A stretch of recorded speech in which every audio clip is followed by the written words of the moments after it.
வீட்டை விட்டு ஒரேடியா ஓடிடுவான்னு பார்த்தா திரும்பவும் உள்ளேயே வந்துட்டாளே. ஆஹா.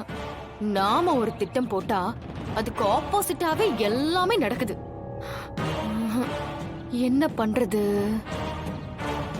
அப்புறம் விஜய், ம்?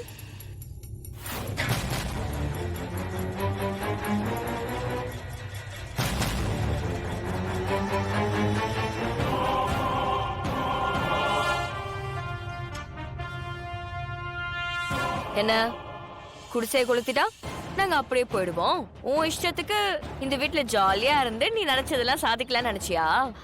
கரெக்டா சொல்றான்.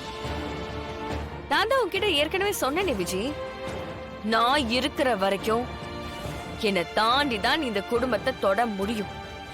இப்ப இதெல்லாம் எதுக்கு ஏன்ட்டு சொல்லிட்டு இருக்கீங்க? நான் என்னக்கா பண்ணேன்? நீ என்ன பண்ணியா? குடிசைக்கு தீய வச்சது யாரு? அது எனக்கு எப்படி தெரியும்? ஏய், சும்மா நடிக்காத. நீ தான் அதை செஞ்சிருக்கேன்னு எனக்கு நல்லா தெரியும். உன் கண்ணுக்கு நானும் மாறணும் தானே பெரிய தடையா இருக்கும். அதனால ஃபர்ஸ்ட் எங்களை முடிச்சிட்டு அதுக்கப்புறமா நீ நினைச்சது எல்லாத்தையும் நடத்திடலான்னு நினைச்சிருக்க. அது எப்படிமா அவ்வளவு அசால்ட்டா விட்டுருவான்னு நினைச்சியா? உனக்கு வேணும்னா உண்மையான உறவு யாருமே இல்லாம இருக்கலாம். ஆனா எனக்குன்னு குடும்பம் இருக்கு, சொந்தம் இருக்கு. எனக்கு சின்னதா ஒரு முள்ளு குத்தினாலும் மொத்த குடும்பமும் எங்களுக்காக வந்து நிக்கும்.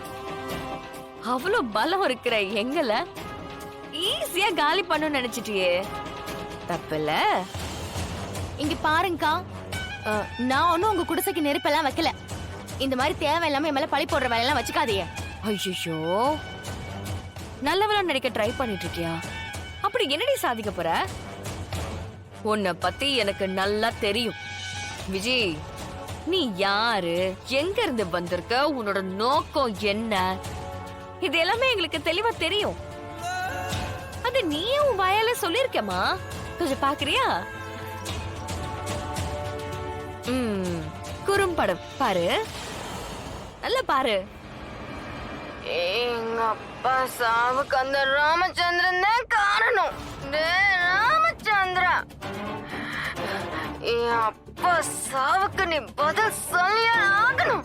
என் அப்பா சாவுக்கு காரணமான உன்னையும் உன் குடும்பத்தையும் நான் போய் வாங்க. மேடம், இந்த வீடியோல இருக்கிறது நீங்க தானே?